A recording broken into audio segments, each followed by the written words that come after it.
So good morning and welcome to this first meeting of the East Midlands Combined County Authority Overview and Scrutiny Committee. I'm Jodie Townsend. I'm the Interim Monitoring Officer at the East Midlands Combined County Authority, or EMCA, as we refer to it. In the absence of a formally elected chair, with this being our first meeting, I will initially lead the proceedings. Also in attendance today, we have Damien Dacey to my left, the Interim Deputy Chief Exec at EMCA. We have Ian Parry from the Centre for Governance and Scrutiny, and we have Amanda Mays, the Interim Exec Director of Resources at EMCA. Over to my right, Alec from Derbyshire County Council is helping us today with the minutes of the meeting. Thank you, Alec. So I can confirm that the meeting today is quorate and can therefore proceed on a formal basis. So item 1, election of chair. So as this is our first formal meeting, we are required to first consider the election of the chair.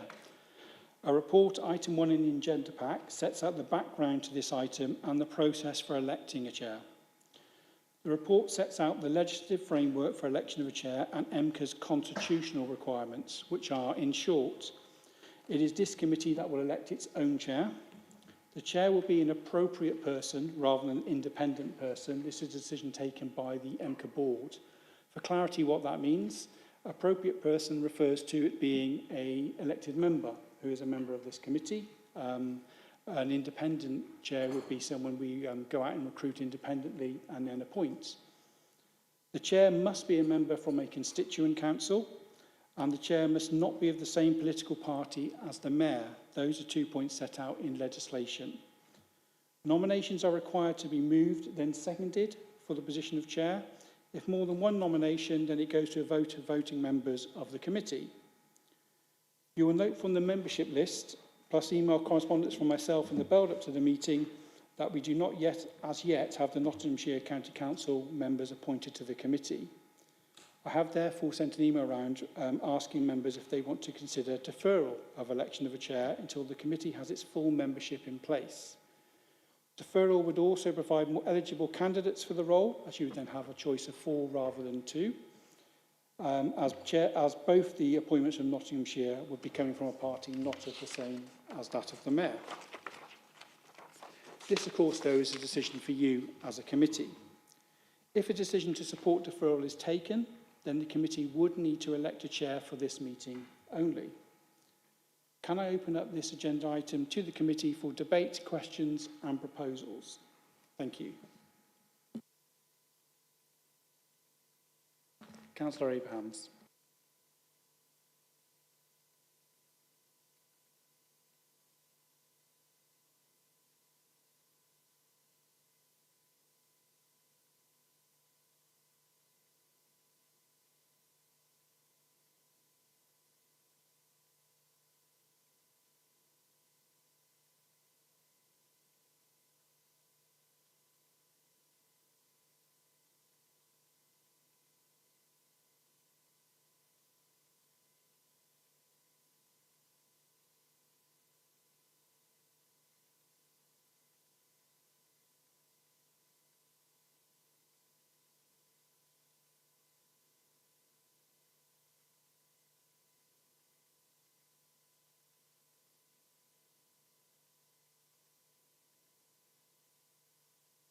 Yeah, sorry.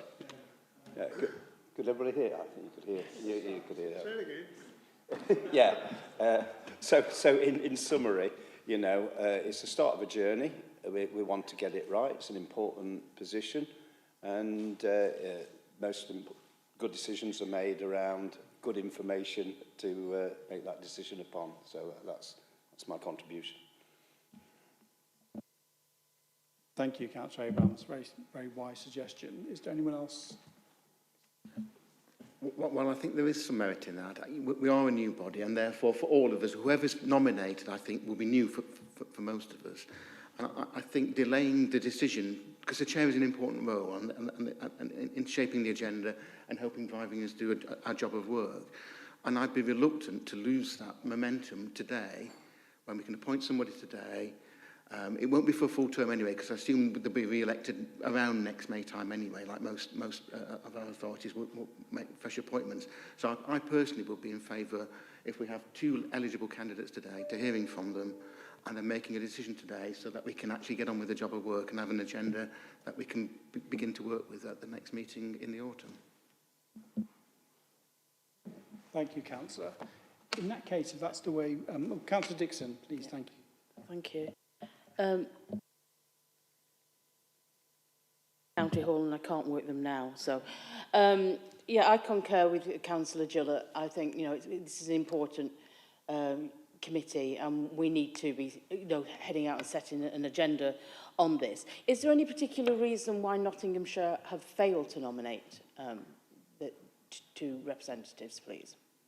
So all the constituents were given the opportunity to nominate members to the committee. However, it is actually an MCA decision to go out to those constituent authorities and seek appointments. They did not nominate due to some late changes within their own political balance in their authority, and there were some queries around the legislation in regards to political balance that they wanted answered. We've gone away and got external advice to give them those answers. We've only just received that. Obviously, we need to have a board meeting to then formally approve their appointments, and that, of course, won't now happen again until September. So it'll be September the 16th when we have that, hopefully, that confirmed Nottinghamshire appointment. So that's the position as it currently stands. Thank you. Councillor. Yeah, so taking on board the sort of responses around the urgency and wanting to get things in place, what actually is there on the agenda for to be scrutinised? So obviously urgent, if you've got urgent matters to scrutinise. If you've got nothing on the agenda, then there's nothing that urgent. I mean, notwithstanding, I don't know the reasons or been informed of the reasons why the representatives are here, but I do know sort of historically this meeting of Nottinghamshire and Derbyshire has not been it's just not a natural thing that's happened over a long period of time, and I wouldn't want it to sort of right at the get-go be like, oh, you know, bad feeling or something that's saying, oh, well, you took that decision when you didn't have the full representatives there. So my question is, what is actually on the agenda that would need urgent scrutiny? Thank you, Mayor Abraham. So initially, so the purpose of today's meeting is very much about scene setting, giving you a source of induction into MCA and the overview and scrutiny function at combined authority level, combined county authority level, and start the discussion with you, things for you to take away and have a think about in regards to how you want to shape the overview and scrutiny function at MCA. There is no meeting of the combined authority board until the 16th of September. And of course, at this moment in time, there is no delegations from that board to other committees, so there will be no decisions taken that are within board functions until that meeting. There is, of course, an important role for the Chair of Overview and Scrutiny in a combined county authority setting in regard to urgent decisions, in that, of course, the Chair would need to be informed and give approval for an urgent decision to be taken. However, our Constitution does also provide an alternative way of doing that until we do have a Chair in place in regards to liaising with our Chief Exec and our Mayor. So I would say at this moment in time, there are no key decisions for you to scrutinise. And of course, MCA is very much in the early throes of developing its strategic framework and those things that you will obviously inevitably focus on in the course of your activity throughout the course of the year once developed. Councillor Dinser. Yeah, I think in light of what you just said, there is a role to have a chair, in a sense, not planned, but things could happen. And as I think Councillor Gillett said, there is a need to sort of start understanding what the picture is like and what role in terms of future focus, agenda, and whether it's scrutiny or actually helping shape policy. So there's a role for a chair from now. So I think on that basis we probably need to proceed to hear from the nominees and then consider who might be best suited. As I say, it may be only interim, if you know, and whatever time that is, we may have to revisit it. But in the meantime, there is somebody in place to respond to any of those scenarios you mentioned, and also start preparing future planning rather than starting from scratch in September, October. Thank you, Councillor. So it's probably worth me adding, in order to sort of support the inevitability perhaps that you didn't appoint a chair today, your next meeting is planned to be an informal meeting of the committee in September. That will give you an opportunity to have some of those conversations around planning, shaping the work programme, etc., getting a better understanding of the strategic framework of the Combined County Authority. I believe you would have that opportunity, even if you didn't necessarily appoint a chair today. Of course, but if you didn't do that, you would need to appoint one for the meeting. But it's a committee decision. So if the committee wishes to hear from the eligible candidates, that could perhaps be our next step forward in this item. Would members like that for us to hear from those eligible candidates? So I believe the eligible candidates we currently only have are Councillor Swan, I believe, and Councillor Poulter, who is not obviously here today. Councillor Smell, you're here as their substitute. Would either of you like to speak on that? Yes. So Councillor Poulter, I should explain why. He has not been well. Oh, sorry. Sorry, Dan. Yeah. As explained in the paper, they're the eligible candidates, of course, because they are the ones here who are not from the same political party as the Mayor and are obviously constituent members of the committee. Councillor Smale, you indicated. Oh, sorry, Councillor Abrahams. Yeah. I actually want to propose that we postpone it. For the reasons I set out initially. Gardner, are you seconding that? Yes, please. I'd like to second it. Just with there being no key decisions and there is no particular rush, I would rather get this right. I think we take this new body very seriously, and just to hear from the floor. This is the first time that we've met. I think, we're not got the full family here across the East Midlands. We're missing Nottinghamshire County Council. I think, let's take a time. Let's get this one right, and let's hear from the Nottinghamshire County Council as well. So I'm very happy to second to postpone it. Thank you. Do we have any other proposals? Otherwise, I will go to show of hands in regards to deferring the election of a chair. Okay, in that case, can I see a show of hands of those in favour? It's just a voting member, so it's constituent members only who can vote, yes. Those in favour? Postpone, deferral, yeah.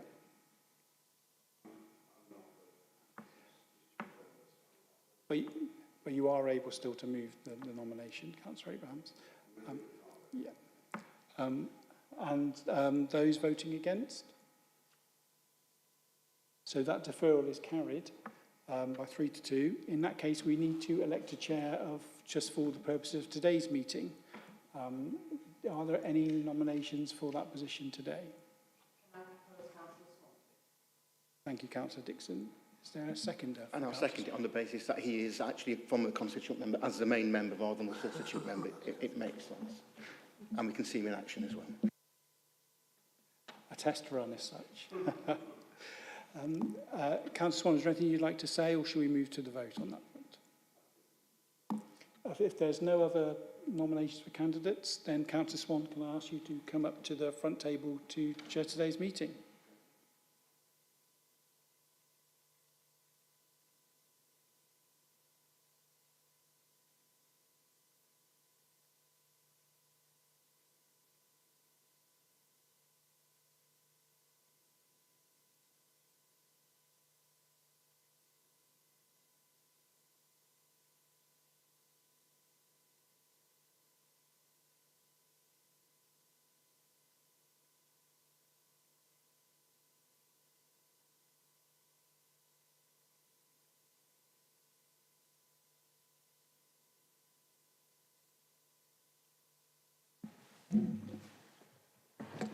Thank you very much for your faith in me to chair this meeting today.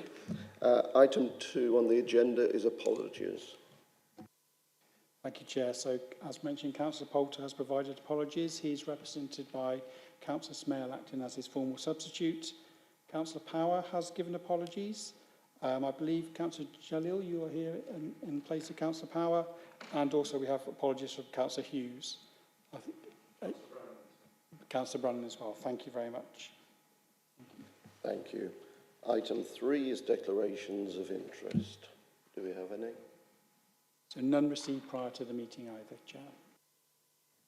Item 4 is public participation. You've received no questions. So no questions from the public received prior. Having had a conversation with the comms team, moving forward we'll be looking to see what proactive action we can take to raise greater awareness of the scrutiny function and the opportunities for public participation at MCA meetings, but none today. Thank you. Item 5 is the East Midlands Combined County Authority.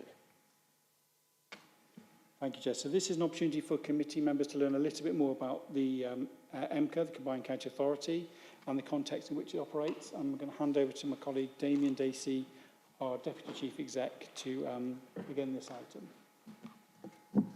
Thank you, Jodie, and thank you, Chair. So can I just secondly welcome members to the first committee and also thank you for your time today and your time going forward in this important function. My name is Damien Dacey with Jodie as monitoring officer and Amanda, who's also here as one of the senior teams in the Combined Authority. I have been on this particular project since the autumn last year, and we collectively, the team as it's grown over time, have been responsible for taking the ambition that was set out in the devolution deal in 2022, establishing the Combined Authority, putting the support around the mayor once elected, and of course working in partnership to fulfil the ambitions that were set out in that deal for the region. So I won't speak for very long, and I'm really happy to take questions as we go, if that's helpful, clarifications, those kinds of things, but also obviously we'll save some time at the end of this item for any questions or discussion about points raised. I'm going to, in this initial kick-off meeting, provide a general overview of the work on devolution that has been underway, the Combined County Authority that has now been established, and some of the early priorities, I guess, that are now happening. Our hope, our intention, is that is generally useful as a building block, really, for the work of the committee at this early stage. Provide a bit more context to some of that to enable you to decide on where you want to prioritise your time in this overview and scrutiny function.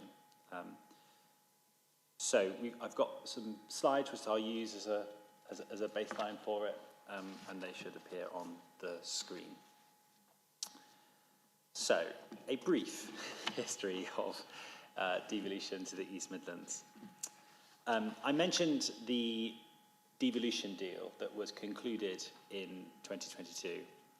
That deal was one of a number of devolution deals that were set out in the Levelling Up White Paper that was published in the same year. That set out the government of the time's programme to level up the country. There were 12 missions, one of which, the last of which, was to extend and deepen devolution as a lever as a means of delivering greater prosperity in regions that need it. As part of that mission, and within the white paper, there was part of the policy was a devolution framework which offered places to come forward with the prospect of concluding devolution deals, and the greater the extent of governance change that was involved, particularly around mayoral governance, the greater the benefits, as is referred to in the slides, which effectively means the resources then available to the region, whether that's powers or funding and such things. So in August of that year, the four, what we now call constituent councils, agreed that devolution deal. It included the setting up of a combined authority. Now, this is probably a good point just to say, what is a combined authority? So a combined authority is a form of local authority. I believe they go straight back to the Local Government Act 1974 or what have you. Jodie, you can correct me on that. And as you will know, are well precedented for a number of years in places like Greater Manchester.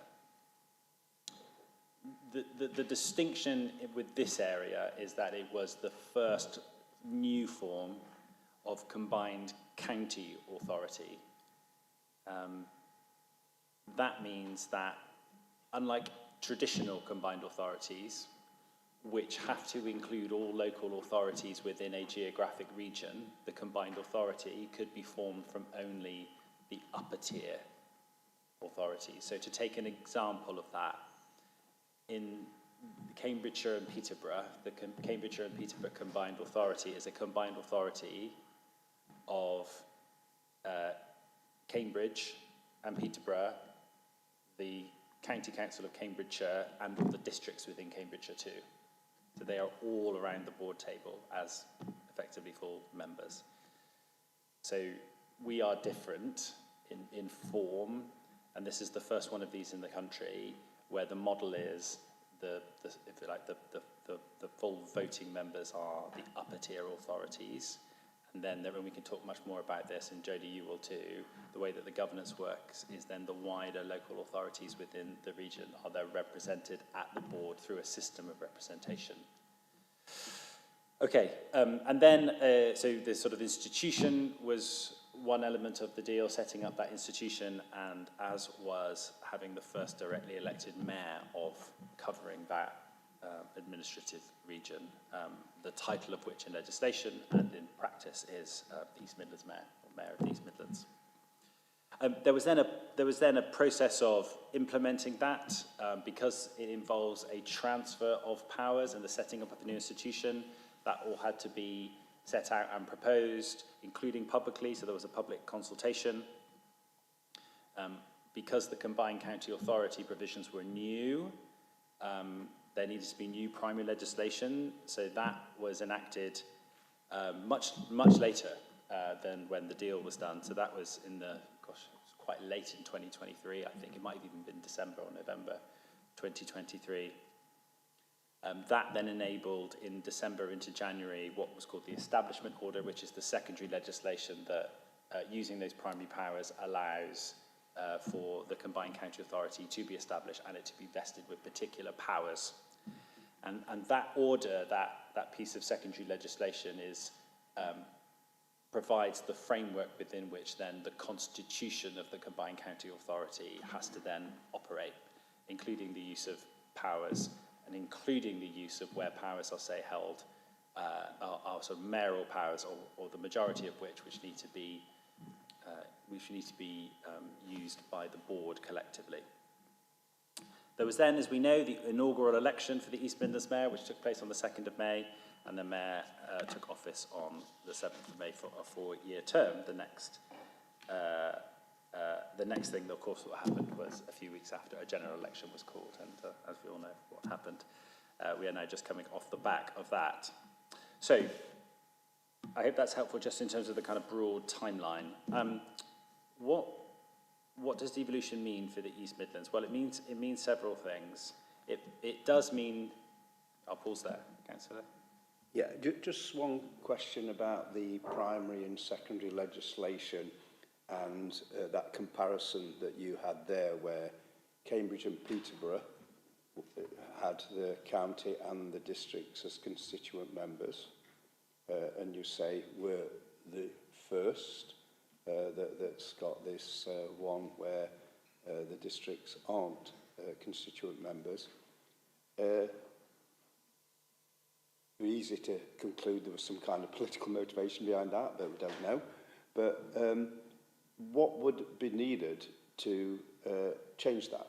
You know, there seems to be different accounts of whether it's within the power within the existing organisation, whether it's secondary or primary legislation. You know, some clarity on that would be, I think, would be really helpful, because I think there's been confusing messages at different times about this issue, which I don't think it's gone away. I think it will continue to be raised.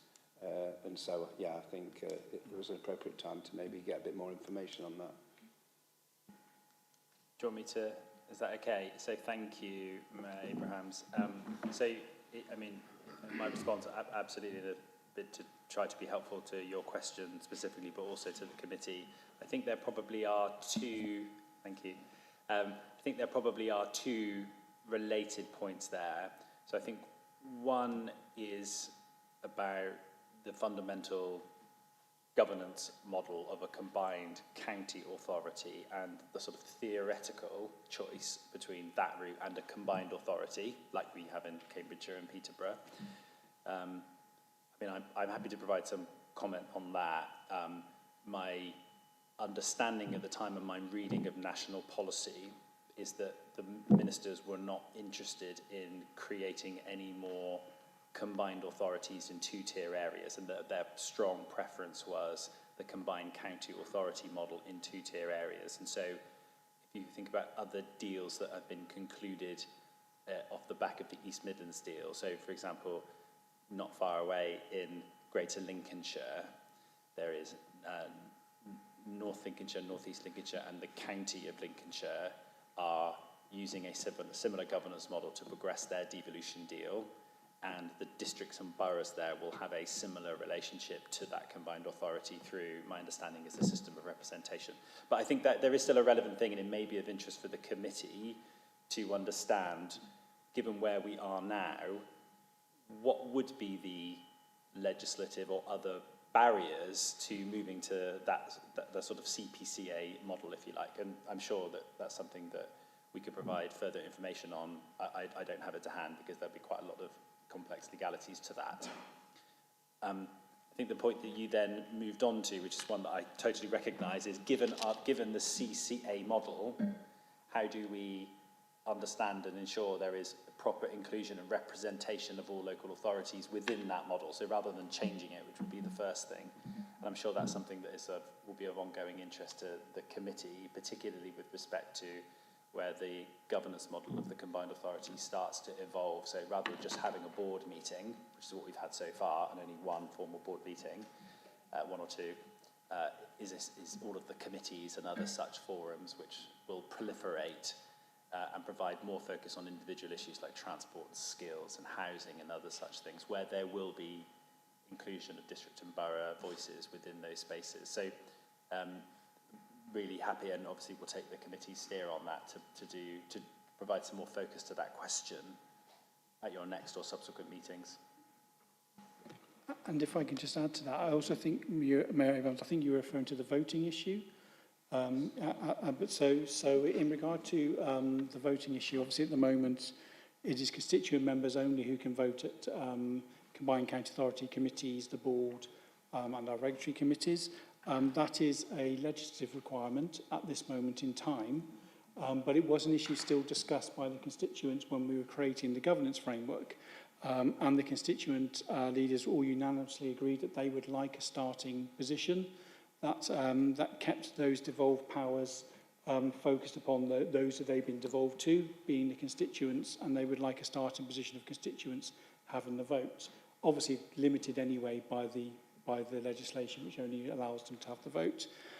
Prior to the election, we were looking to lay in Parliament the borrowing regulations and amendments order, and I can confirm included in that was a change that would allow non-constituents at combined county authorities to be able to vote if the combined county authority board decided that that is what it wanted at a future stage. Now, obviously, with the election, I'm not aware currently of the timetable for that, but we are in contact with central government officers to try and find out where we're at with that and when that will then continue and that will then become an option for the combined county authority. When it does become an option, of course, it will be taken back to the board as an update. The constituent authorities and the board itself must confirm they are happy with that amendment regulation. So that is something that they will be asked to do at the appropriate point moving forward. Yeah, that's great. So just playing the theoretical game, say the election hadn't come along and an amendments order was going to proceed. Is that a long timeline? Is that a sort of get in the queue with other legislative things that would depend on what else was on the agendas? Chair, if I may. Yeah, and Damien, please correct me if I'm wrong here, but the timeline before the election was called, was it it had been laid, we were expecting that to have been agreed by Parliament by the end of July, was when we were originally informed. So obviously it was very imminent. Now, there may have been a delay to that, which could have taken us to September, because when we then fed back to government, we said we don't have council meetings at each of the constituent authorities in that time period, and they all need to individually confirm they're happy with those amendments. So it was more likely, therefore, to then take place in September into October. So generally, about a 6-month period-ish, you'd say. And could that happen at any time there was a collective change of view? You know, so say there's currently we've got the situation where we're non-constituents haven't got a vote, but if there's a change of view on that, it would just be introduced again back to an amendment order? So we're through, Chair. We're seeking clarification on that at the moment from government. Our understanding was that it would simply be the process would re-continue post-election. So we're obviously looking for confirmation of that and what the timetable is. The cycle is, and then that amendment regulation would go to each constituent council for them to agree. They all have to agree, and it would then come to the board, who would then also have to agree. And then, of course, once it's gone through Parliament, the board then has the opportunity, if it so wishes, to be able to amend the voting regulations for MCA governance arrangements. Thank you, and I promise not to bring that one up again. Okay, that was the clearest answer I've had so far. Thank you. Excellent, Damien. Shall I continue, Chair? Okay, thank you. So, when we say a bit more about what the devolution deal means for the region, so it means several things, and I'll say a little bit more about this in a moment, but more funding and powers to make use of. I think if we look then to other combined authorities, particularly other mayoral combined authorities, you have a directly elected politician that can provide a voice for the whole of the region, and that has been that I think the experience of other areas is that has been useful for the conversation, say, with partners locally, but also back into central government with respect to securing additional investment for their areas. I think fundamentally the opportunity to work on issues that are affecting the whole region is something that is interesting and something that, as officers of the combined authority, we're thinking really hard about. You will know that there is history of partnership working on this regional level. Say, the current local enterprise partnership is on exactly the same geography, but you also know that there is a mixed pattern of collaboration between, say, the sort of historic county of Derbyshire and Nottinghamshire over time, and that has evolved and changed over time. So I think one of the really interesting things that we and the board are thinking about as we enter this sort of first stage of what do we want to do with these additional resources, very broadly defined, is how do we focus attention on the things that will really make the most difference for the whole of the region? And that's a very different question to maybe other questions that have been asked about how different parts of the region can develop over time. So on the right-hand side, we refer to this process being very much just a starting point. We mean that in a few ways. One, because it is still early in the timeline of all of this, and decisions that need to be made about how to make use, say, of the investment that the Combined Authority will have over a number of years are still very much forming. And so it's a really good and important time for this committee to be meeting and considering some of that. Secondly, as I've already alluded to, you've got an institution now, a combined county authority with a set of capabilities, powers and funding and such things that now operates as a platform across that whole administrative area. And so I think there really are some interesting questions about not just what happens within, if you like, under the hood of that institution, but also to what extent can its presence be a catalyst for additional opportunities. Say, and the paper refers to things like innovation across that area, or reform of public services across that area. And then finally, it's also a first pass. So there's the devolution deal. There's a lot of history in other areas of them building on those arrangements over time. We would expect that to happen here too. And as some of us were talking about before this meeting, there are early positive signs, certainly for the new government, of wanting to work with existing mayoral areas to strengthen and deepen those arrangements. Partly to raise living standards and such things within those areas, but also because that is an important way through to doing so nationally as well. So to get a bit more specific on what I mean by particularly funding, I've listed out here some of the key elements of the deal. So there is and we can go through each of these in more detail either today or in subsequent meetings if that's helpful. I'm sure the committee will be interested in doing so. So here are some of the line items. I would draw attention to just some of them. So certainly within a lot of the communications around the deal, the 1.14 billion investment fund has been heavily discussed. It's worth saying that investment fund is highly devolved. The parameters around it set by the funder, central government, are very broad. It is to promote economic development and other priorities as set out in the devolution deal. It is £38 million, of which 50% of it is capital investment and 50% of it is revenue investment. And that's a guarantee subject to 5-yearly gateway reviews over the next 30 years. I would also just point attention to the transport funding, so the second line. So that is a item which came out of if you'll remember, the Network North announcement from earlier, I think it was earlier this year. So when the policy change around National Rail happened, another way of saying that is when the decision about HS2 was made, there was a reallocation to areas, or a number of reallocation to areas, and the East Midlands was the beneficiary of that to the tune of 1.5 billion. There were some additional elements which have already happened particularly around highways, but some of the current conversations with the new government will be the timeline on that, because that's not funding that has started to flow yet.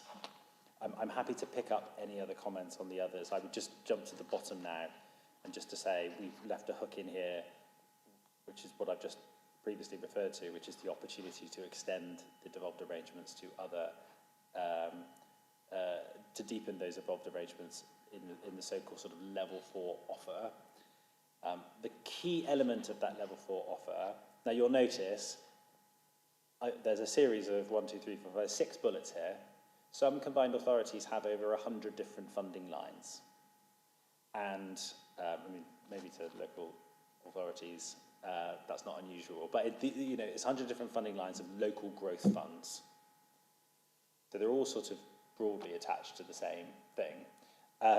So part of what's called the level 4 offer is the promise to move to a much more consolidated funding landscape for combined authorities, what's so-called a single funding settlement or a single departmental style settlement. That is currently being rolled out in 2 areas, the Greater Manchester and the West Midlands combined authorities, as part of their Trailblazer deals. And the current policy, broadly speaking, is it needs to be rolled out to there, then other areas will access it as they get move through levels of maturity through to level 4. So there's no timeline on that for this area, but we are hopeful that the new government's messaging around going faster on devolution will bring some of that forward for the region, and we await further detail from government about their intentions on that. Questions? Yes, Mary Brown. Quite a blunt question, really. Yeah. When's the first 38 million arrive? Mm-hmm. And where does it go whilst we're deciding where it's spent? So the first tranche of that has already started, so this year. The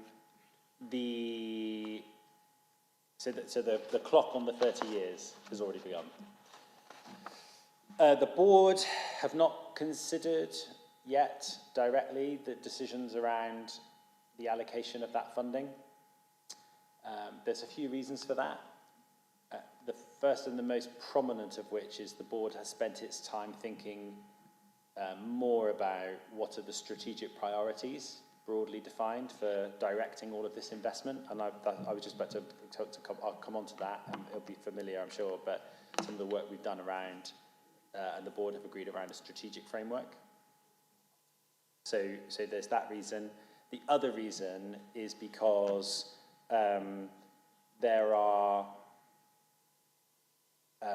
there is individual bits of funding decisions which are already happening, and that's where we sort of focused our attention. So an example would be on the Brownfield Housing Fund, which I do mention on here. I can't remember the precise details. It's somewhere in the region of £15 million, I think. There's much more parameters around that. Another way of saying that is much more pressure to get that funding allocated and put to use in the region. So we've been spending more time on that. And Mary Brown, you might remember the discussion in the recent board in Broxtowe, where an item was taken around the proposed funding allocations for that. Well, it was the conversation just before the proposed funding allocations, wasn't it? And the proposed funding allocations are currently being worked through now.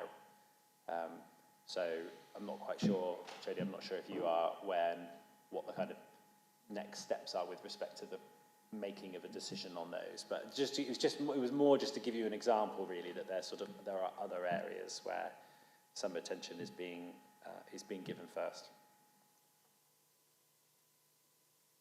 And if I can just add to that, Chair, we require an assurance framework to make sure we are developing our investment decision making to a high standard. That we're meeting government standards as well as the strategic fit of MCA itself. So we need to be able to justify those investment decisions that they are going to deliver the strategic fit of this organisation, which is determined, of course, by our board. We have a starter assurance framework that needs a significant amount of development, which is going to happen in the next few months, to become a single assurance framework standard approach in mayoral combined authorities, what they have in Greater Manchester and the West Midlands. That will make sure we really do only spend money on resource in terms of developing projects, programmes, and then delivering them on things that are specifically do fit that strategic fit of MCA, which of course is decided by you regional politicians. Yeah, so that's fine. The main point of my question, because we've had a similar thing in the districts where lumps of LUP money have arrived, and you're going, right, okay, we haven't quite got to the stage where these can be allocated to schemes at this time, and we want to make sure that it doesn't depreciate. And so, my question's around, has it been decided where you would put these substantial sums of money in the interim to make sure that they acquire interest and retain their value for when you want to use them as you've developed your strategy. Thank you. Yeah, I should also say that the officers, and by officers I don't just mean the combined county authority, but I also mean the various groups that are involved in helping develop strategies and policies, etc., on behalf of the board, are considering this question at the moment. So how do we make use of it?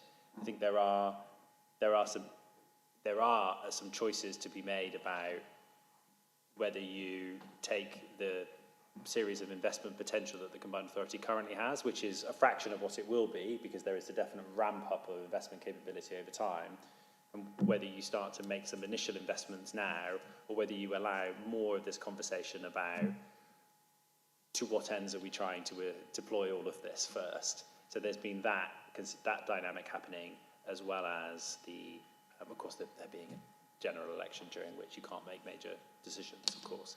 So I think we are now, and your question is alluding to this, we are now entering into a period where that question, how do we make use of this current investment that we have, modest as it is compared to what it will be, will start to come up the register much more. And I think that's fair and right, not least because of other funding issues within the region, such as the current timeline, or shall we say cliff on SBF funding and such things. Thank you, Damien. I thought the consideration may have been there for officers, so thank you. Damien, Jodie, do you wish to add anything?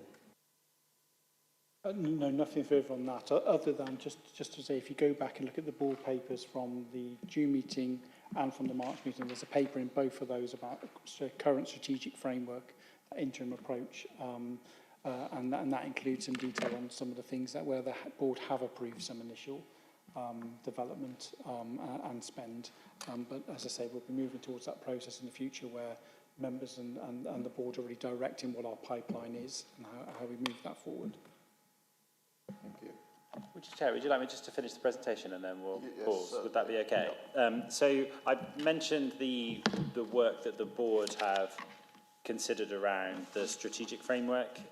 This was considered in March and I think briefly again in May at its two meetings. So there's two parts to this. So the bold bit at the start, we will make our region more prosperous, sustainable, fairer. That's the vision statement. So that's the sort of foundation, the capstone. And then the bullets underneath it effectively try to describe, rather than show, the principles, if you like, that is imbued within a strategic framework. So there's a few things that I would pull out. The first thing is the board is very much looking within the regional, the combined authority space to pursue outcomes beyond just the economic. Now you will see in many areas, and there's good logic and reason to this, combined authorities are often seen as in some ways successors to regional development agencies, or in some ways economic bodies. You know, they do public transport, they do housing, they do skills. But the board is very much of the view that if you take something like investment conversation we've just had, that the outcomes being sought need to be broader than just economic outcomes, say creating jobs or improving productivity, that actually there's a broader perspective about the transformation of life chances in the area, the raising of living standards. So it's very much about the economic, the social, and the natural environmental too. So that's the first thing I would say. Yeah, and then I think the second thing is, if we are to talk about the way in which the region exists, then it very much leads you to a conclusion that the economic model needs to be slightly different to other combined authorities. So if you were to talk about, say, Greater Manchester or West Midlands or other such areas, maybe even West Yorkshire, maybe that's about fair. But there's very much a sort of more of a unicentric, monocentric economic model. What you're trying to do is raise living standards, etc., create prosperity within the city, and then connect those up to towns and etc. around it. Our economy, our geography rather, is much more polycentric, and so the strategic framework, as well as being inclusive in its principles, is very much grounded in an economic model which recognises that geography. and needs to. So we're able to tell a coherent story between an inward investment opportunity in Nottingham and connecting that up to transport investment in Mansfield or the High Peak, what have you. So there we go. So I hope that's helpful. We can obviously provide more detail on the strategic framework. There's a series of outcomes and objectives which are articulated there, and that becomes the lens through which all of our strategy and policy design, all of our investment proposals then flow. Okay, I'm not going to. We put these in really for completeness. It's really just to provide the sort of MCA-wide, the kind of regional view on both context and geography. Lots of this will be very familiar, so I won't linger on it. It's worth saying that as part of our current strategy work, there is a fundamental refresh of the evidence base underpinning all of the work that is to come, which is now happening, which is really positive because in terms of the D2N2LEP, that hasn't been refreshed for a while. So we are currently going through the process of doing that, but I'm sure many of the facts and figures and observations there should look familiar. And then geography and partners, again, are sort of, this will be very, very familiar. So the area covered by the combined authority includes 4 what's called constituent councils, so the upper tier councils, and then 15 district and boroughs. There is a big partnership landscape out there, a big system. I've drawn on just a few of them here. As you will know, the D2N2 Local Enterprise Partnership, as of last month, I think, was integrated into the combined authority. They are the sort of economic development team within the combined authority to sit alongside the other teams there. The D2N2LEP is still going and plans to conclude its work and wind up before the end of the calendar year. We then have partnerships with the East Midlands Development Corporation, the DevCo, and the Freeport. There's work on a pan-regional basis with Midlands Engine and. So an important and complex partnership landscape to which we are a party of. I will stop there because I probably have gone on for too long, but I hope that is helpful, and obviously any questions which we've not covered, I'm really happy to pick up for the committee. Thank you, Chair. Thank you, Damien. Are there any questions? No? Excellent. Jodie? So I'm keen for the committee to get the opportunity to hear from Ian, who's come from Centre for Governance and Scrutiny, who can really give you some key info on how you move forward and develop the function. I was going to just take you through the governance framework. What I'll do, what I'll be guided by the committee, is actually just focus on what our structure is at this moment and how it's evolving, and then allow you to move forward to the item from Centre for Governance and Scrutiny, if that's acceptable. So up on the screen before you, you will see our current committee structure. So the MCA board and the mayor. Now, the MCA board is made up, as I said, of the 2 reps from each constituent council, making up 8. They do not have to be the leader of those councils, but obviously it makes sense that it does include the leader. Each constituent must designate a lead member on the MCA board, and of course we also have 4 non-constituent members who are district and borough representatives, 2 for Derbyshire, 2 for Nottinghamshire, appointed by the relevant joint committees in each of your county areas. We also have the opportunity to have 4 additional members of the MCA board who would be non-constituents, i.e. representing an organisation, or associates who are representing themselves. The MCA board has already appointed one of those being the chair of the Business Advisory Board. I have also appointed an individual who is a representative of the trade union movement in the region. There are ongoing conversations in regard to the last 2 positions and what those should be, and the board has already indicated that it would like one of those positions to be a higher education, further education representative, and potentially the last one being a voluntary and community sector representative. The board can, of course, change those appointments in regards to the associate non-cons if it makes a decision to do so. The board is responsible for all combined county authority functions. If you want a fantastic, interesting read, you can look at our constitution. Section 3 has got a table in it which lists all of the combined county authority functions. It has another table as well which lists all the mayoral functions, which means that is mayoral decision making. The mayor can make those. They don't necessarily have to make them at the board. They can make them and then issue a mayoral decision notice. And of course, if that decision is a key decision, you as a committee have the right to consider it for calling. Underneath that, we currently have 3 committees: Transport Advisory, Skills and Employment and Investment. Those were the committees that the constituents wanted initially included in the structure, as they were the areas that represented the areas of significant investment and devolution. Their role is to provide advice to the board on key strategy, key policy, on investment priorities, and of course to oversee the transition of powers to MCA in those particular areas.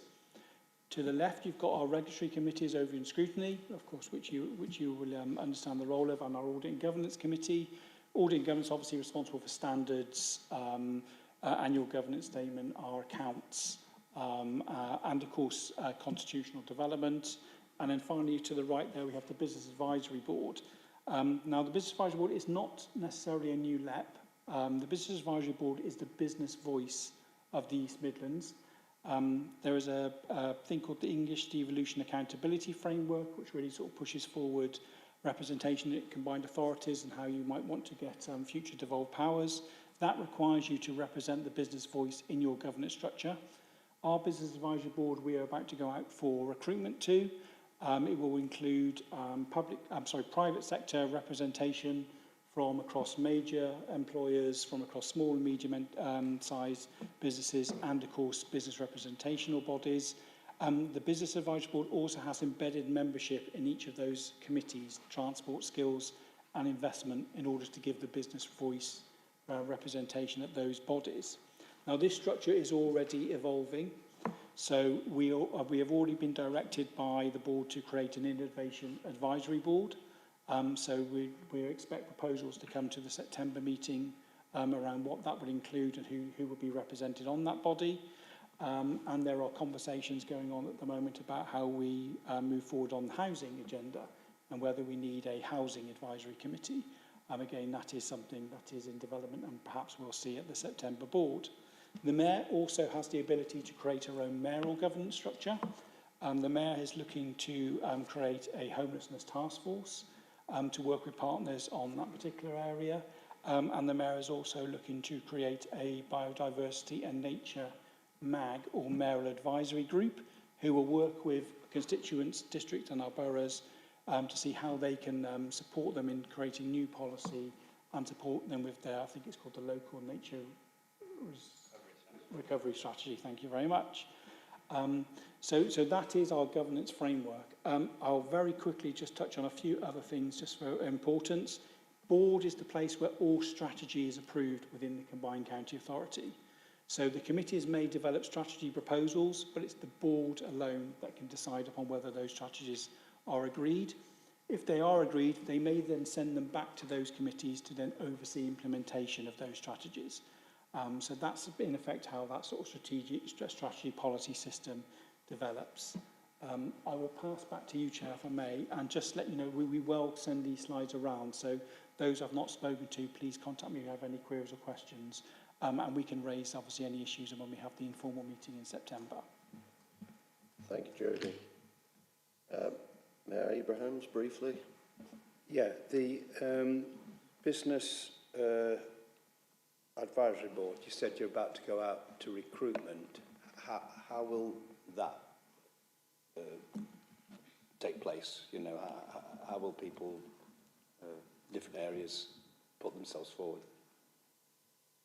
So how that will work is there will be obviously advertisements with our comms team obviously identifying relevant places in business press and a wider region.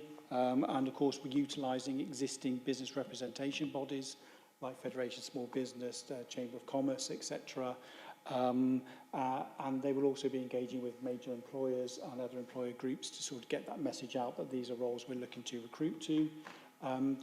We are fortunate enough that the chair of the Business Advisory Board is a very experienced individual from the previous LEP who has many connections and will be utilising those in that recruitment process. There will be a paper coming back to the September board, looking to obviously give us an update on that recruitment process and where we're at with the Business Advisory Board. And if you look back at the June papers, there's a paper there confirming what our recruitment process is going to be, what skill sets we're looking for, and what specific positions in regard to like sector representation, etc., we're looking for and that we want to specifically make sure is represented on that Business Advisory Board. Thank you, Jody. That brings us to item 6, the role of overview and scrutiny at a combined county authority.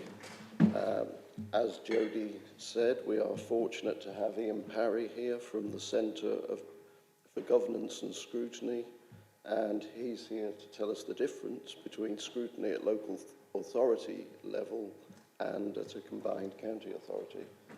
Thank you for your patience, Ian.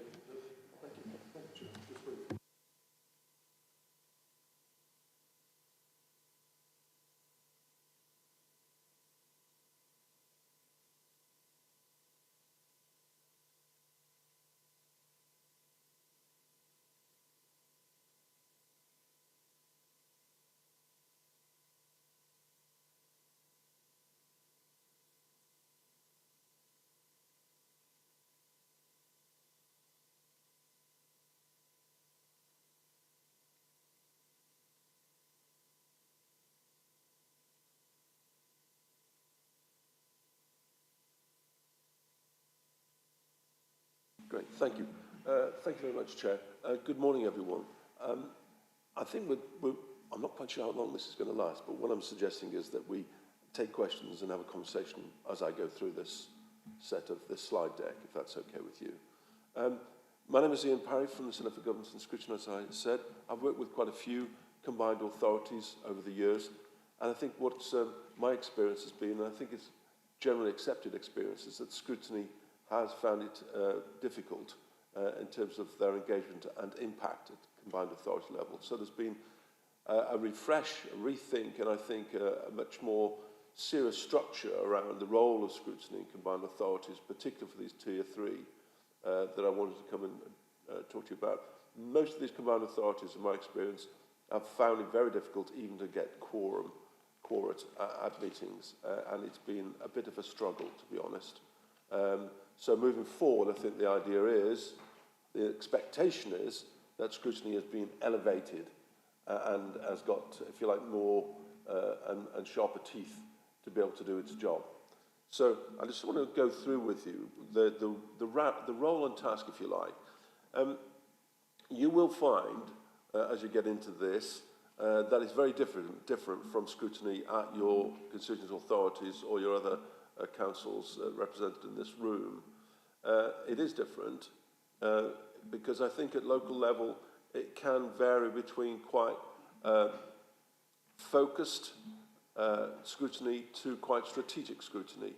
And here at combined authority, it will be entirely strategic at this level. You have an elected body with significant powers and huge amounts of resource that's going to be used for the benefits of the residents of this region. And that's in elected hands. So there really is an expectation and a requirement and a demand that there is effective scrutiny of that. One might argue that regional development authorities and also LEPs, for example, were elected via their local authorities, but actual direct, public and visible, accountable scrutiny was absent. And having done quite a bit of work also with LEPs, that's been a struggle for them as well. But what we have here is high visibility, power and authority and resource in the hands of elected people, for which we therefore expect that check and balance delivered by good scrutiny. So the government has therefore made specific demands for effective scrutiny, and I'll come on to talk about how that's evolved and what that means. I've already said this is a heavily strategic role. There is no time for what I've described there as pork barrel politics, that kind of American phrase where people are in it for what they can get out of it, and how do we make sure that our area our place in the region gets its fair share, and we're not kind of collegiate, we're not together, we're not strategic. It's to avoid all of that sort of thing in terms of both in board role, but we're only just today about scrutiny. Scrutiny's role is really about what's being delivered here, how has that been allocated, how has that been, how effectively is that being done, so at a strategic level. So it's really important that this group develops team. Yeah. I mean, that's easier said than done. In terms of when you're looking at strategic things, you have to look at spread, equality. So how is that going to be sort of encapsulated in this idea of only look at strategic, when it's a diverse region, there are different levels, demographics, environment, and the starting point is not a level playing field. And how will the strategic oversight be able to do that when there will be local issues that need to be looked at? Yeah, a really fair point. And I think what you need to do is start at the strategic level. So what is this trying to do? And then look at the implications and impact of that possibly at a more local, detailed level.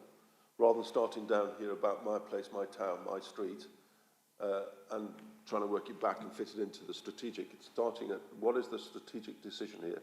What is the impact that's going to have? Is it the right impact?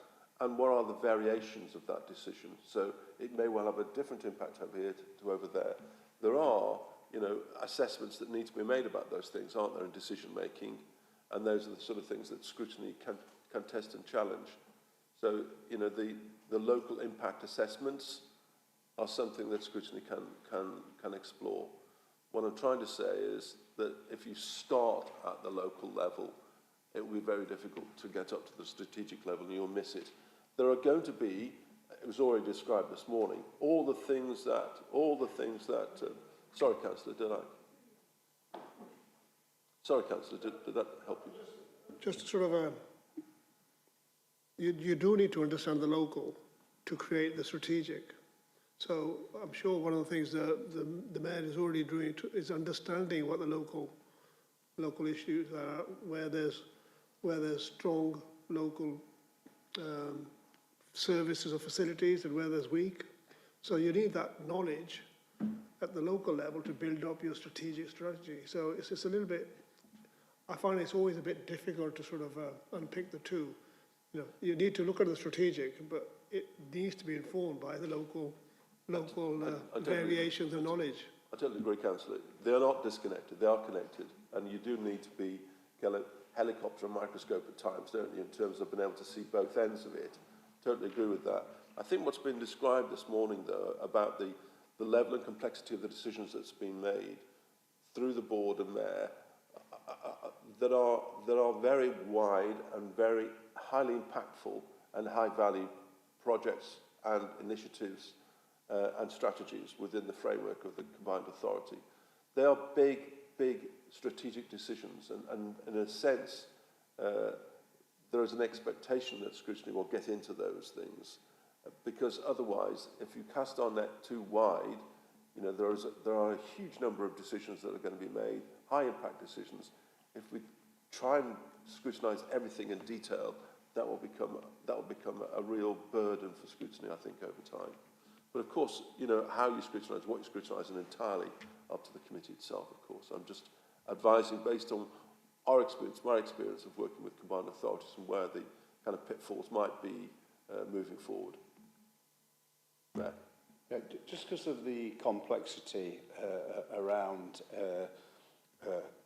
I'm going to call it social value or local impact, I think what would make it easier is if there's a more clearly defined framework at that strategic level around the social value, local impact assessment. So you can actually judge it, whether at that high level that they're compliant or trying to meet those broad criteria that then would feed down through whatever the scheme was.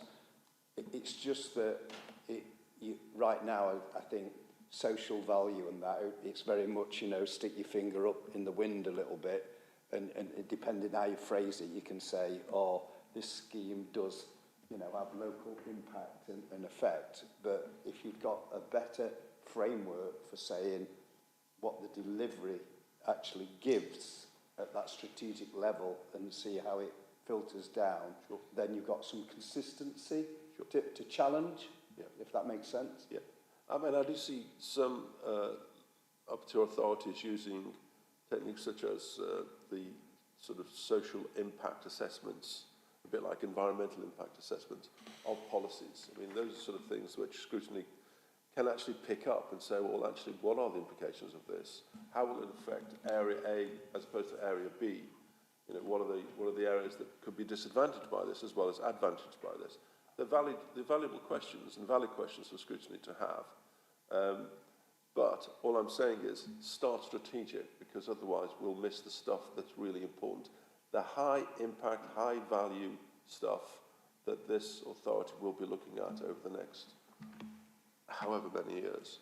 So moving back to what I was saying, to enable us to do that, I think committee needs to, in a sense, park where you're from, who you're representing, and become team scrutiny to be able to actually work together and to break all these things down. Because there's going to be, you know, a job of work to decide what you're going to be scrutinising, when you're going to be scrutinising, who you're going to be scrutinising, and what for, why we're doing it, what impact we're going to have, what value can we add to all of this, how can we influence decisions and improve them, how can we make sure that people and decisions are accountable and visible, all those things. So there's a lot of work to be done in all of this, and it's really important that, you know, it comes together, it forms and performs.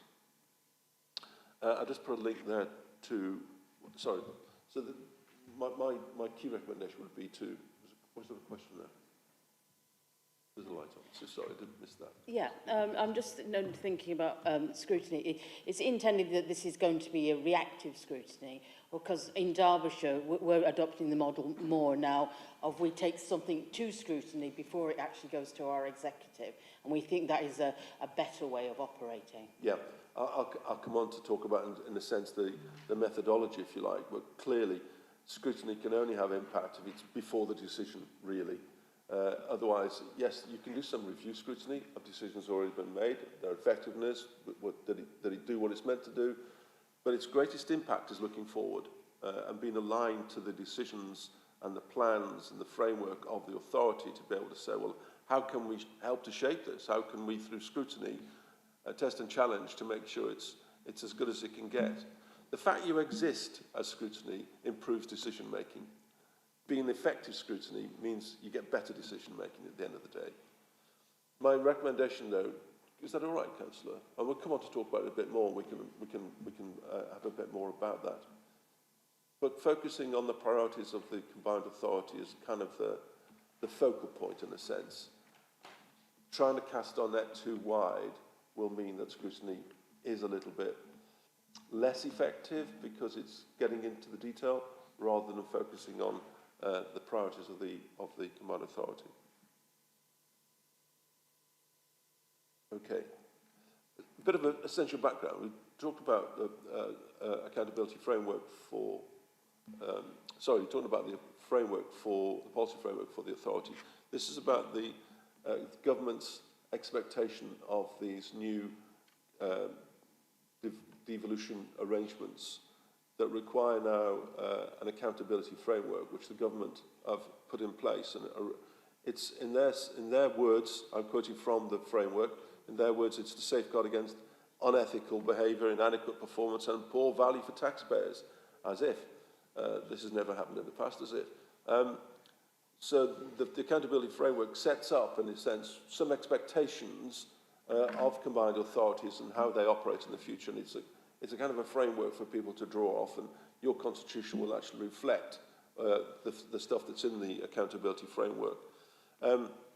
It says, and I'm quoting again from it, it's about making those checks and balances of board management and oversight through good scrutiny, providing accountability to the public, which often has been a little lacking in combined authorities and other devolved arrangements, providing that a level of scrutiny and transparency so the public have assurance that the money that's spent on their behalf and in their area is being done properly, is effective and efficient, and that scrutiny can provide that overall test, challenge and transparency. And then there's an accountability to government, which is mainly through the officers of the authority to provide that sort of fiscal test.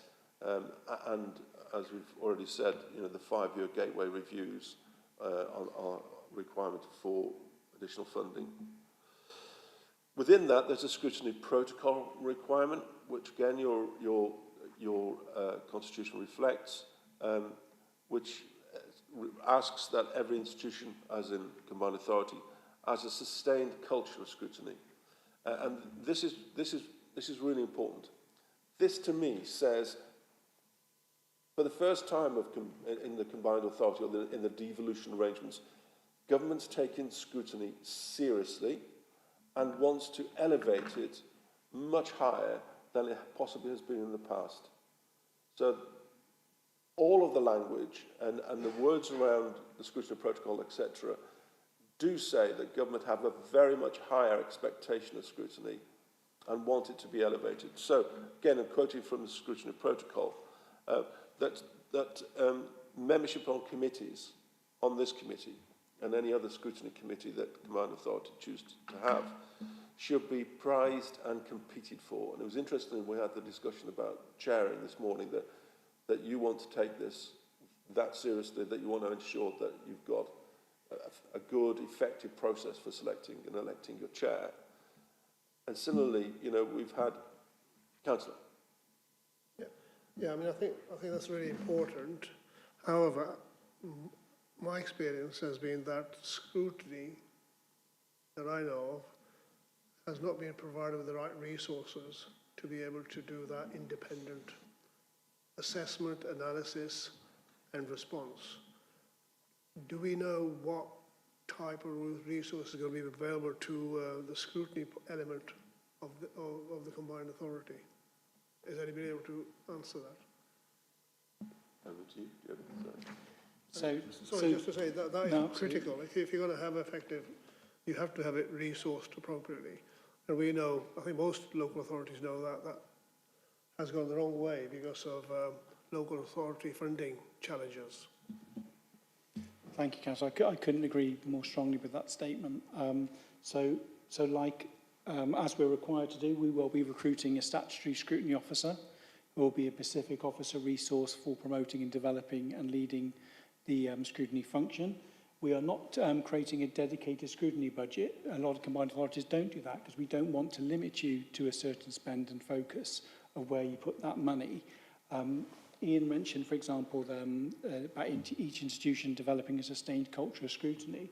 I would expect you as a committee to be taking a very lead role in defining what is a sustained culture of scrutiny at the East Midlands Combined County Authority and therefore what resource that may require moving forward. We're quite an advantageous position being a new organisation in that we are developing strategy, we're developing our strategic objectives. You as a committee can have a real input on bringing that local knowledge into that debate to say what those things should take into account, what they perhaps need to identify, and then holding obviously those decision makers to account around those. So that also includes wider officer resource, of course. All the officers of MCA are available to support and assist the Overview and Scrutiny Committee. You, of course, have the ability to call the Chief Executive to these meetings moving forward. We will support you in regards to our communication team, in regards to any research, development, etc., in regards to scrutiny activity you then decide to include upon your work programme. So I would very much want you to feel that you are coming into this committee and it is not limited in regards to resource, and it is a function for you to develop in regards to what it looks like in the East Midlands moving forward. Thanks, Jodie. And it's important... I'm sorry. Yeah, and I hear what you say, Jodie, but, you know, if we haven't got any budget line at the moment, You know, and I know you've said we've got the access to all the officers in the combined authority, but, you know, okay, no, scrutiny has to have some independence, and we need resources to have that independence. And what we might be doing is holding the officers of the combined authorities' feet to the fire, you know, so, and that's what I'm worried about here. Shall I just pick that up? I think what's important is the point about statutory scrutiny officer as well, because the requirements are that that cannot be borrowed. So from one of the other authorities, it has to be dedicated statutory scrutiny officer for the combined authority. I think that's a key decision and part of the framework, because that means that you do have somebody who's advocating for scrutiny. And as you rightly say, I could not agree more that scrutiny needs to carve out a real independent and authoritative space for itself. It cannot be pushed over into a corner, seen as irrelevant, but very much front and central to the structure of and the governance of the authority.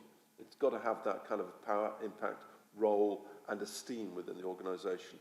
That's for the statutory scrutiny officer, amongst other officers within the authority, to ensure that that happens, and for you as members to ensure that you've got the resources that you need, and if you haven't, to say what resources you do need. It's difficult to start from standing start, isn't it? You've got to build. On that, it's really important that rather than setting a budget, to have an open budget, sort of to consider really what is required for scrutiny and how that can develop. I think, Jodie, you're saying that doesn't mean there's not a budget, but rather limiting it to a certain amount. That's not what you're proposing. You're saying that let's look at what's needed and how that can be resourced. Is that correct? Yeah, it's about trying to provide the resources you need to effectively do your job as an Overview and Scrutiny Committee. Now, as I mentioned earlier, one of the key roles you'll have in this first year of us being a new organisation is developing the function. Now, if you as a committee actually determine, no, we think the best way forward is to actually have defined resource, then that is a recommendation obviously you can make. And if you feel that the approach of having that open resource doesn't work, again, that is something you can obviously raise with the board. I would also just add something to what Ian said in regard to the scrutiny protocol. Now, the scrutiny protocol is something I recommend you all definitely go away and have a look at, and I can send you a link to it subsequent to the meeting. If the Combined County Authority wants to achieve future devolution, expanded devolution and funding, it needs to demonstrate that it is delivering what is in the scrutiny protocol. And so your role in defining what is a sustained culture scrutiny is absolutely vital to it obtaining that in the future. It's not going to meet those requirements for expanded devolution if it does not deliver that. Those are the measures set out in EDAF, in the English Devolution Accountability Framework, for combined authorities and combined county authorities moving forward. So, in a sense, what Scrutiny's got to do is to build its capacity and capability that justifies additional resources in many respects. I've seen councils that have lots of good resources, but the scrutiny isn't terribly good. And I've seen others where you've got really good scrutiny with not much resource. And so I don't think the level of resource and investment in scrutiny necessarily correlates with the outputs. So we've got to say, you need some resources to start with, and then scrutiny needs to demonstrate that actually it demands more resources because look at the impact it's having. And you would generally say, well, actually, this is an investable model. We need to actually have more, because the combined authority will see the value of scrutiny through the compelling recommendations, reports, shaping and improving work that you do, that they see this as an important and integral part of their governance and the way they, the authority does its business. Not something that's sort of independent on its own over there, but something that's really in the centre of it. And for scrutiny to be an effective team to be able to do that, I think will therefore easily demand more resources as you require it going along. Okay. So it also says that you'd expect members to stay around because acquiring and accumulating that experience and knowledge of how scrutiny is done in a combined authority, and that you should be given sufficient time to devote to the role. particularly as chairs and vice chairs, etc., to have that from your own authorities to have sufficient time.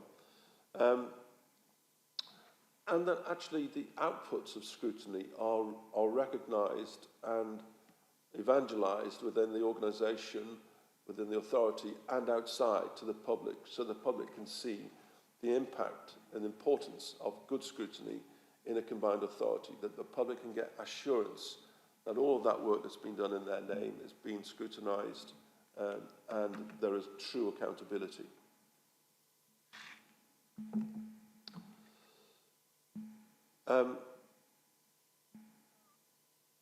So the scrutiny arrangements, the protocol says that, I'll just quote this, that it should be a sustained culture of scrutiny, membership in committees, prized, competed for, retention for several years should be common, and members should have time to devote to their roles. So I think that's reiterated in there. You've seen the slide before. I just wanted to point out that actually, scrutiny and audit and governance, slightly differently, are an integral part of the governance structure, of the structure of the organisation of the combined authority, and that scrutiny's role, therefore, is to provide that level of scrutiny. This is straight from your constitution, which says that you undertake strategic level scrutiny and that you drive the mayoral and board accountability. Two key roles there identified in your constitution, which is carved out for you as your key function.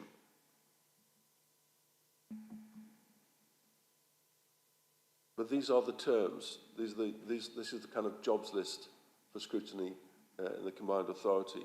So there you have it, to scrutinise decisions made or other actions taken, or any non-mayoral function or mayoral function. So a very wide brief, and if you look through this, the brief is extremely wide. You can make reports and recommendations to the combined authority. You can have task and finish groups and other means of doing that. You can look at anything, not just on the agenda of the authority, but as you can in your own authorities, you can look at anything that affects the inhabitants of the county combined authority area. So if it's something you want to bring to the attention, that is, if you like, pan-region issues that you feel should be in front of the combined authority board or the mayor, and you want to actually go and look at some of those things or scrutinise some of those things, and then make a report to the mayoral board, that's something which is in your control.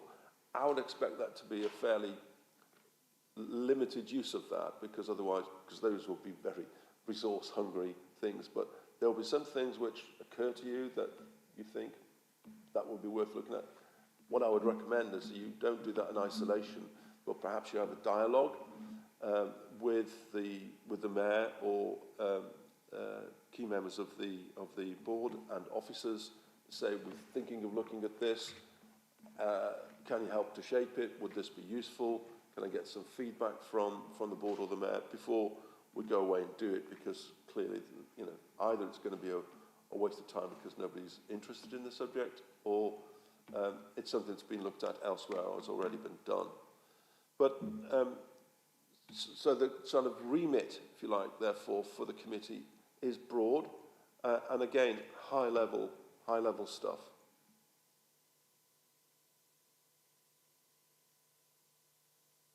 So the task, therefore, is there. So you've got your brief, and the ask is that we carry out those things. It's a holding to account function, and this isn't necessarily holding to account, although you can hold to the account the chief executive. This isn't scrutinising officers. This is holding to account the key decision makers, and the key decision makers in any authority, any elected body, are the politicians. So you've got a mayor, and you've got other members of the board or the board itself. You've also got the chief executive would also be included in that, although not elected, obviously. So the mayor will have their priorities, and it's for the scrutiny to be able to scrutinise those. Can we agree that those are the right priorities? Can the Mayor kind of rationalise them and justify them to you? Pre-scrutiny, I think, Councillor, you were raising this before, I think is really important, and it's there in the tasks for scrutiny to do that pre-decision scrutiny work. I would say, when I see pre-decision scrutiny sometimes, it's 11th hour scrutiny rather than pre-decision. It needs to be far enough upstream to have some effect and provide enough time for that pre-scrutiny to have some influence and impact on the final decision. There's no point in doing it the week before, or, you know, it should be a month or probably longer, you know, so when things are in flight. Can I hand over to Jodie? Yeah, and just to build on that point, obviously we're required to have a forward plan. We've taken the decision that we're going to try to get that forward plan as far looking to the future as is humanly possible. A lot of other combined authorities have taken the approach of a 6-month forward plan. We're looking to get that as our minimum. So as we develop our strategic framework, we can really outline over the course of several years when we're looking to develop key strategy, key decisions. So there is no excuse for not involving the Overview and Scrutiny Committee at a very early stage. And also in support of that, we're looking to develop our own officer process and procedure. So that officers have this culture of making sure they're proactively informing our scrutiny members of decisions that are upcoming, what the implications of those would be, what opportunities there are for scrutiny to be involved in that, how we're developing strategy, and again, how you can be involved. So those are some of the key things I would hope that you would then be looking to hold us to account on in this course of this first year of the committee. Thank you. So there should be ample opportunity. I mean, most councils, you see that 3-month rolling programme of forward decisions, key decisions, and it's surprising how limited the use of that is by scrutiny, that they don't see far enough ahead to be able to bring those things into scrutiny and to try and influence or improve those decisions. And I think there's an expectation in the task here that is seen as a key role for scrutiny, helping to shape and improve, as well as hold to account. Call-in is there. We have call-in. I'm sure in your own authorities you're used to call-in. I find that in authorities where call-in is rarely used are the ones that are probably have a better arrangements than those where I see scrutiny calling in things all the time and for reasons that are probably less than justifiable. So within your constitution, there is a criteria, the sort of call-in requirements, and I think it's 2 members. 5 out of 8. Plus two parties, exactly. Thank you for that. I was trying to remember it from the Constitution. You've obviously checked. I'm not quite sure if I'm impressed or that's really interesting. So yeah, it's good. Call-in is there, and why do we have call-in? We have call-in because it's a constitutional release valve in a sense that if something didn't go through the right process, that scrutiny can say, hang on, this is an important decision, it hasn't gone through the right process, scrutiny really should be doing its job here and providing some overview, some scrutiny of it. It's not used, as I see it used so often in councils, as we don't like it, we disagree with it, we think we can improve it, any of those sort of things. The decision's the decision. The Constitution provides for call-in when it's not been properly gone through the proper process of the Constitution. But it's there for a reason, and it should be used if necessary.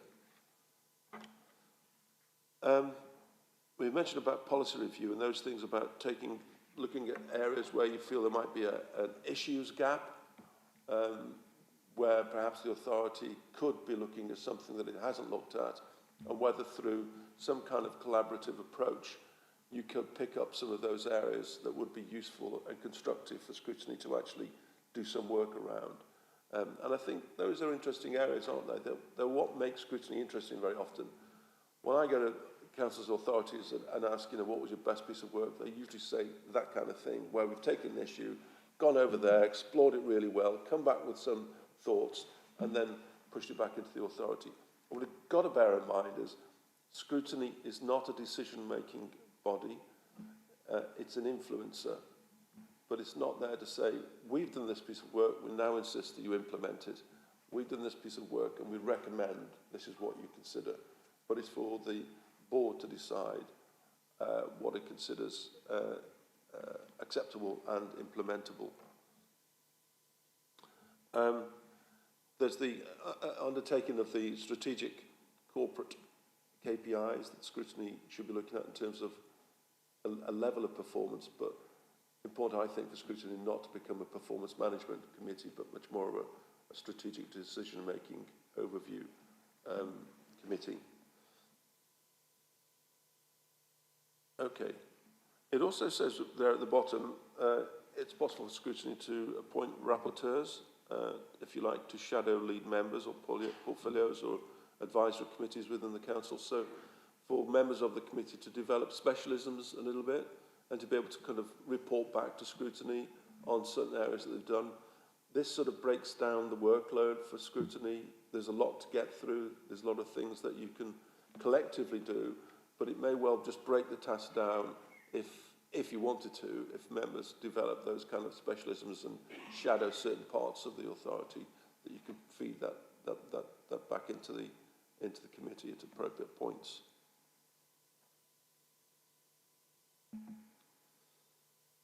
So, in terms of the skills and practice of what do we need to do then to make this really work? First of all, setting that work plan. Joe's already mentioned that the key decisions programme plan will be coming in front of you.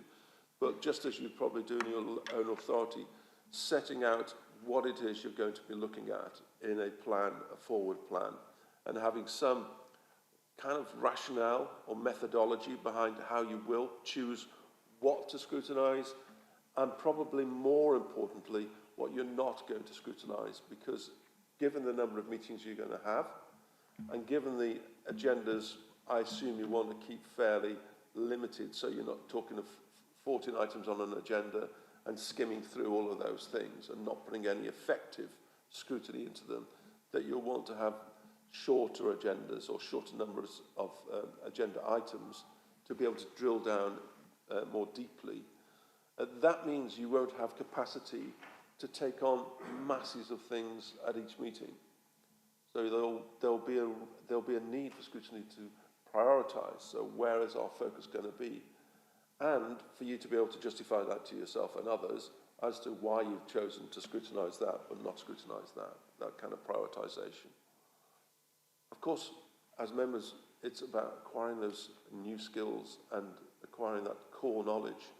So there may well be need for briefings and look-sees at projects and things like that, so that you as a scrutiny body have a level of expertise, a level of knowledge, not expecting you to be experts, but a level of knowledge that allows you to build those kinds of key lines of inquiry that you'll need to do based on your understanding of the project. You can't start from nothing.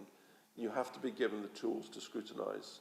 If I want you to scrutinise me, I've got to let you in. I've got to give you the tools. I've got to give you the information. I've got to show you who I am, kind of thing. Key thing is, of course, to be curious and at this level to be analytical, to break the subjects down. To break the subjects down, the things that are coming to you, how do we break these subjects down? We can look at, things like what's the economic implications to this, financial implications, environmental, community. We can break things down by subject and start to sort of develop key lines of inquiry into those areas. And of course, I think the best thing to do is meeting as a group as a kind of pre-meet, maybe do it online, just to talk about how we're going to shape the meeting, what kind of questioning strategies do we need, etc. I'm going to stop there, Chair, if that's okay, and take any final questions or any pieces of information that members are seeking. Thank you, Ian. Are there any questions? No. Oh, I got off light. Very much so. Thank you, Ian. Well, that brings us to item 7, which is the approach to delivering overview and scrutiny at the County Combined Authority. Not unnaturally, I think we've probably strayed into this area at various times during the proceedings already. But this item sets out and seeks debate on the proposed approach to overview and scrutiny at MCA. And Jodie will introduce this item. Thank you, Chair. So, as you mentioned, we've touched on a few of these issues already, but we have a starting position in regards to our approach to scrutiny. That has obviously been pulled together from conversations with our constituent members in developing our governance framework, from us as officers using our experience of working in the scrutiny function. I'm an ex-head of overview and scrutiny myself, and engaging other mayoral combined authorities to find out from them what's worked with the scrutiny function and what hasn't worked. And that's led to the initial approach that we're taking to the function. Now, the key thing I want to make clear is it's for you as a committee to then take ownership of that, and then obviously to then shape that throughout the course of the year to determine this is actually how we want to do the scrutiny function and what we think is needed to make this work. Now, I'll touch on a couple of key elements in regards to the approach, in regards to the slides, if I may. So I'll skip past that. So let's get to the call-in process, which Ian has referred to. That is obviously set out in the Constitution, and that is our starting position. It's going to be a key role for this committee to obviously feedback and shape what the call-in process should be, what kind of information, guidance we need to provide, how we provide you with details of decisions taken by the combined authority, by the mayor, and of course by officers, so that you have that ability to call decisions in. At this moment in time, the process that's set up is that every member of this committee will be sent an email notifying them when a key decision has been taken within the combined authority, whether that is by the board, by the mayor, or even potentially by an officer for an officer decision note. That then gives you the opportunity to then obviously consider whether that is something you wish to call in. You, of course, as a committee, may also want to look at our call-in arrangements, and you may want to propose that there's amendments to those throughout the course of the year. Ian has touched on, obviously, the approach and the strategic nature of that. I just wanted to just draw a few key elements in regards to that. Now, as a combined authority, our focus is really going to be looking at long-term strategy to deliver change. That may take 5 to 10 years or even longer. And so that is sort of what we sort of keenly mean by the strategic approach at a combined authority level. I still think it's important that you bring your local knowledge into that conversation and debate to shape what those longer term strategies are, and feedback to us what you think does and doesn't work in regard to approaches. You may also want to recommend that actually there's a particular need or dimension to a particular area or local area of Derbyshire or Nottinghamshire, and therefore strategy needs to obviously pick that up in how it moves forward. The approach to obviously taking the committee forward, we're proposing there's an informal set of meetings and formal committee meetings. Our engagement with the other mayoral combined authorities obviously highlighting the issue of quorum being a particular issue. I think Manchester have cancelled 9 out of 15 meetings due to quorum, just for example. It's set at a very high level of 2/3. That is set by legislation. That is something that we don't have in our hands. So we are proposing now our informal meetings that we can do via Teams so we can build up our own relationships as a committee, delve into some detail to identify what specifically you want to then concentrate on when we get to those formal meetings that are then held in public. Those informal meetings will be fully facilitated and supported by MCA through officer attendance, through information, reports, etc., just like you would expect in the formal meetings. Ian mentioned about rapporteurs. We expect at the September meeting the board to agree what the portfolio positions are in regards to our collective cabinet model at the combined county authority. You may want to appoint rapporteurs to shadow those positions. I think that's a good model we found in other combined authorities. It takes away that excuse of lead members not making scrutiny aware of things that are coming up, because you've got that rapporteur to go directly to say we're looking at this decision or this potential development in 6, 9, 12 months' time. And of course you can undertake deep dive reviews. And we've obviously been looking to the committee, and we'll be asking the mayor and others to identify areas that you may want to consider as potential topics for those deep dive reviews moving forward. So how can you add value? Obviously, these are the core areas where we'd expect you to have some activity in regards to your work programme. Accountability, obviously. There tends to be two types of mayoral question time in a combined authority setting. There is the one at the Overview and Scrutiny Committee, where you'll be holding the mayor to account in regard to developing and delivering the mayoral ambitions, but also holding the mayor to account as chair of the board and how it's developing and delivering its strategic objectives. There's then public mayoral question time, which is separate. That is would be developed and delivered by our communications team, where they'll go out across the region and give the public opportunity to obviously then put questions to the mayor. Ian mentioned performance. We need, as an organisation, a new organisation, we need to develop what our performance measures are and how they're going to be informed. I think you've got a role as a committee to input into that, and then to also determine what kind of information and support you feel you need to appropriately hold that information to account. You mentioned strategy and policy.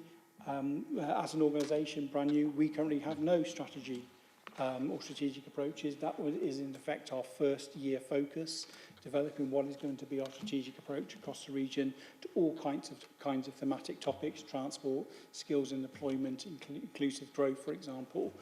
You've got a role, I think, in shaping how that is not only developed, but in how that strategy is then implemented moving forward, and also identifying potential policy gaps in those strategies that might, again, need to be developed. Now, whether you then refer those to the relevant thematic committees for development or whether they're things you want to take on board and lead on yourself, again, that's a decision for you as a committee.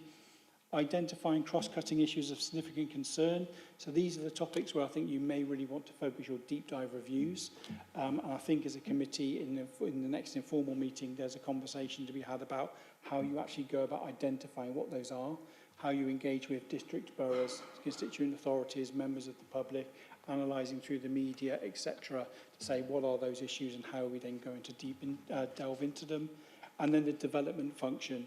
As a brand new organisation, I think you need to have a lens throughout the year on all your work about how do we develop this piece of work. So that applies to strategy, to performance, to policy and to accountability. So you can shape how you then undertake that work throughout the course of the year. So, like I said, we've got the informal meetings, the formal meetings. You may want to adjust that. You may want to adapt the information you receive. You may want to shape how you undertake mayoral question time. These are all things I think need to be owned by this committee. And so we'll look to cover those throughout the course of the year and develop them. Ian's gone through this list already in regard to the core activity. I would propose that at your September informal meeting, we potentially go through the MCA strategic framework in a bit more detail, so you know what are our initial strategic objectives, what are our initial strategic focus in regards to investment, and how we plan to take those forward. That might then help actually inform your work programme for 24-25 and pick out some of those key items where you go, actually, okay, well, we want to really inform into that approach, or we want to know exactly how you're actually going to take forward development of that key strategy. A reminder, as Ian has said, you can't scrutinise and support everything, so the work programme becomes particularly important. It's for you as a committee to determine how you prioritise what goes on that work programme. Prior to your informal meeting in September, I intend to share with you the approaches taken at other mayoral combined authorities to doing that, and what CFGS determine is best practice in regards to determining priorities. I'm also going to liaise with all the district, boroughs and constituents in Derbyshire and Nottinghamshire to say, how do you do it? Because there may be some good learning, again, we can take from what already exists in the MCA region. And then as a committee, you can then decide, okay, this is how we want to move forward to identify what we put on our work programme in the future. So that's a very quick run through. We're going to send, obviously, all these slides around to all of you so you can come back with further queries and questions. The key purpose, obviously, really giving those to you is to really get you thinking in the context of how do you want to shape and deliver combined county authority overview and scrutiny moving forward. You have the informal meeting on the 19th of September. I would definitely suggest you look at the strategic framework in more detail and then think about how do we then apply our core roles and shape those core roles to that in our work programme for 24-25. Thanks, Chair. Thank you, Jodie. Joe. Just a couple of minor housekeeping things. Firstly, can we be reassured that as a default, all the members of this committee will get the papers for the full board? So we shouldn't have to ask for them. And the second thing, I've spoken to some of my colleagues, and there is some issues around the dates of some of the meetings. And I think you've got an impossible position because you've got districts, boroughs, cities, counties.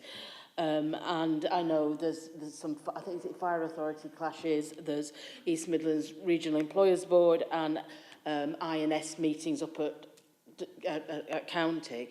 And maybe one of the first things we discuss is when we schedule them within the day, perhaps in that informal meeting. I think that's an excellent suggestion, Joan. Thank you. Chair, if I can just come back on that. Yeah, it's absolutely it's the ownership of this committee to determine, obviously, what's the best time you feel is appropriate to meet. We've got that starting position. As you can imagine, the calendar meetings was an absolute headache. So many bodies to take into account, but we got to the point where we felt there was the most, so to say, the limited number of clashes as possible. Also, to absolutely assure you, you will get all the papers for board meetings. You will also get links sent for your papers to our various committees as well, which obviously will become particularly important if they then start to develop strategy proposals and have their own forward plans, etc., moving forward. Thank you. Councillor Gardner. Thank you. Jodie, I was just wondering whether, obviously we'll be getting agendas, we'll be getting reports, we'll have the forward plan as a scrutiny committee. Will we also have a tool known as like a recommendation tracker? So we as a committee will be making recommendations to the board. The board can either accept or reject those. But if we can record those recommendations that we're making separate to the work programme, I think that would be very useful. Do we have plans for that? Yeah, absolutely. I would expect that to be implemented. That's recognised good practice, and it would be something we should absolutely have. I think there's also scope for this committee to have conversations about how it receives briefings on key items that are happening in the region, whether that is done through sort of video training material, done as online events, whether it's done as in-person or paper briefings, what training requirements you also require. I think that's a key thing for you to identify as a committee, and also to look at what the other mayoral combined authorities have done to develop and deliver their scrutiny functions. I know too that I've recently set up specifically scrutiny member hubs. So there are online hubs that you can log into and get lots of information about everything the combined authority is leading and doing on. And it gives you a particular more information to then raise, is that something we should be involved in and we should include in our work programme. So the world is your oyster in effect in regards to how we do this, and we want it to be led by you as the scrutiny committee. Final question from me. As we look towards further devolution for the East Midlands region, one of the requirements set out under the scrutiny protocol was to be able to evidence and demonstrate the good practice that scrutiny does. What kind of tools do we envisage that we will use to be able to record the good work that we are doing in scrutiny so we can evidence that back, so we can get further devolution? So it's a really good question. I think that comes back to the sustained culture of scrutiny and how we evidence that, and this committee in particular leading that definition of what is a sustained culture of scrutiny. I would expect that evidence to, for example, to include an accountability statement on behalf of the organisation about how it's going to deliver and drive accountability across the region, but also for you to be looking at things like our own internal processes of how we operate, to make sure we've got accountability measures driven into those, and that we're not just utilising the scrutiny committee, but we're also doing that effectively with our audit and governance function. We've got a flexible constitution that can amend and adapt to enhance accountability arrangements, and we're providing you with the information you need. The whole access to information element of the constitution, I think, is absolutely vital to making you work as an effective scrutiny body, not just in this function, but actually all of the committees within the governance structure. And making sure that we are engaging, for example, all the backbenchers in all the constituents and all the district and boroughs as well, so they know what is MCA, what is it doing, and how do we then build up a regional scrutiny, tiered maybe approach. And again, I think that's an absolutely fundamental role for you as a committee. Thank you. And with that, I think I'd like to propose that we adopt Jodie's approach to the informal meeting on the 19th, and that members take the information we've been given today and that which will come in the meantime, and have that for consideration at that meeting. Is everybody happy with that approach? Thank you. That brings us to item 8, the terms of reference. Jodie. So, yeah, apologies, it's me again, and I appreciate there's a lot of you listening to us today, but hopefully this puts you in a good position to then take the reins and lead on the delivering the function moving forward. So with it being your first meeting, of course it's appropriate that we provide you with the various information in our constitution in regards to this function. So attached to this paper you will find details of the overview and scrutiny procedure rules. That is a starter position. It is for you to, as a committee, to then take ownership of those, review them, amend and develop them as we go throughout the course of the year. You will also have attached the terms of reference. Again, it's for you to own them as a committee and do exactly the same thing to develop them over the course of the year to make sure they're appropriate and that you can deliver the function as intended. A few other things I just draw attention to, which are mentioned in the paper. We've obviously mentioned the meeting cycle, so I won't go on that, but I am going to just again come back to work programme. I'm hoping as committee members you'll take away the information Ian's provided and there's been in the slides today around the role and function of MCA. Please pay attention to, I said, section 3 in the Constitution about our key functions. I will make sure before your next meeting that I give you a list of information about how you can access details around our key decisions coming up in the future and other strategy development, key things happening at MCA, and that you can all take that on board to then have a think about what you want on that work programme. So when we have that informal conversation on the 19th, you can all come along and make sure that you feel you're part of that conversation. It's really important that you own that. As I mentioned, the rapporteurs, the board is looking to appoint its portfolio positions on the 16th of September. So when we meet on the 19th, I can tell you what those are and what their roles and responsibilities are and the key things that they've been asked to lead on in delivery of in regards to 24-25. Again, that information might be quite key to you in determining what goes in your work programme.